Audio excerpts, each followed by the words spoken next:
Hola chicos! Today we're going to fill in your guided notes for Unit 4, starting with the nota gramatical at the top of your guided notes. So today we're talking about a way to take a verb and form it into an adjective, which is what we call in Spanish a past participle, so filling in your guided notes. And to form these, for our AR verbs, we're going to drop the ending and we're going to add ado. And for your ER/IR verbs, you're going to drop the ending and you're going to add ido. This might seem kind of similar to what we did previously with present participles, the ando and iendo, but it's a little bit different. Okay, so now we've taken a verb and we formed it into an adjective. So for example, you already know a lot of these, like the verb cansar means to tire. We frequently use the participle cansado, right? Tired. Since these are adjectives, we want to make sure that they agree in gender and number with the noun that they modify. So if I'm talking about the boots, estas botas me quedan apretadas, right? It needs to be feminine and plural to agree with botas.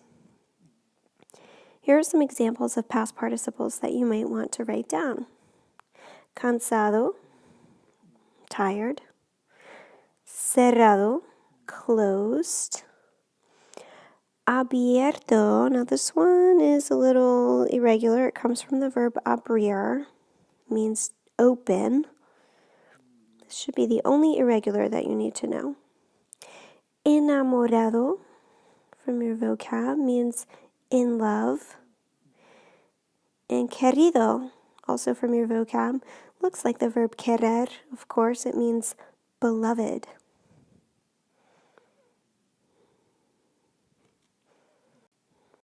Okay, moving on in your guided notes. So today we're talking about another verb tense that's also a past tense in Spanish, and it's called the imperfect. So we already talked about the preterite, and the preterite was something that refers to a specific action at a specific moment in time, but the imperfect is going to refer to ongoing action or habitual action, actions that were repeated or that didn't have a definite start or end point. So we use the imperfect to tell what someone was doing, how old someone was. Typically, you're going to see the verb tener, tenía. What someone used to do, or what time it was. And remember that to tell time, we use the verb ser. So we'll get that one in a minute. So these are your endings for the imperfect. For AR, they're aba, abas, aba, abamos, with an accent, abais, and aban. So if you did a verb like trabajar, it's kind of fun. It would be trabajaba, trabajabas, trabajaba, trabajabamos, trabajabais, and trabajaban. Then your ER/IR have the same set of endings in the imperfect, just like they did in the preterite.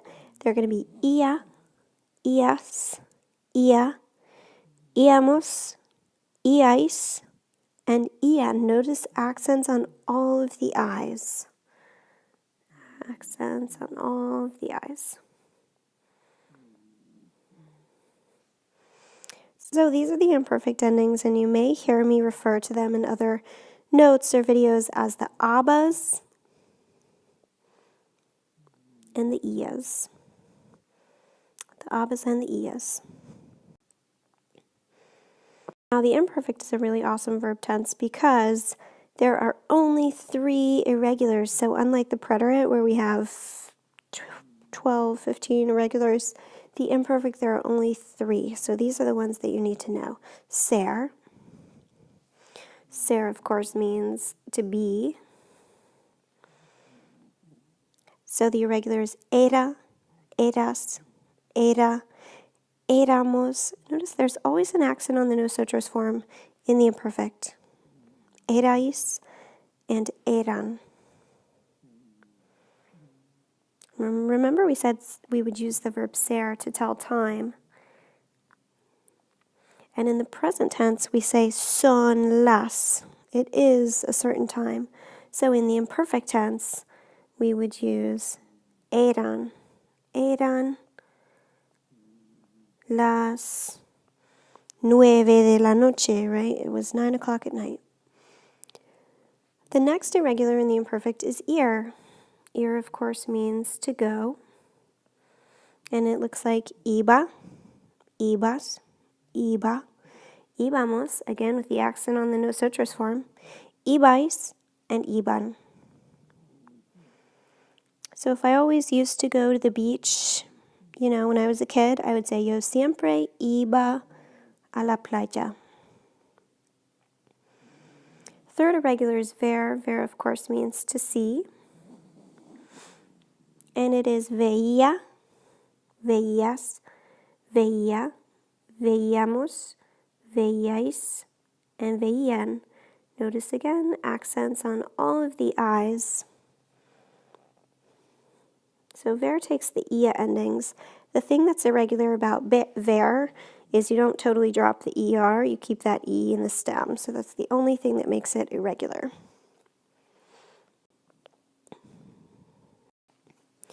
Here are some examples of times when you would use the imperfect. So what someone was doing. Yo leía, I was reading, imperfect. Cuando regresó mi padre, notice the second verb is in the preterite, when my dad returned, because that's a more specific completed action. We'll talk later about when to use preterite versus when to use imperfect. What someone used to do, check out this awesome pic of me and my sister when we were little. Cuando éramos niñas, when we were kids, peleábamos mucho. We used to fight a lot. So both of these are in the imperfect, right? Because we were kids over a period of time, and we used to fight. It's implied that it was a repetitive action in the past. Example number 3, how old someone was. We use tener to tell our age, right? So here we're going to say, yo tenía 4 años. En la foto, I was 4 years old, I think, in this photo. Mi hermana tenía 6 años en la foto. And then what time it was, we already talked about time. We use the verb ser in the imperfect to say it was a certain time. It ends up looking like eran las 9 de la noche. Move on and try the practice with the imperfect tense, and then later on we'll talk about how to compare preterite and imperfect.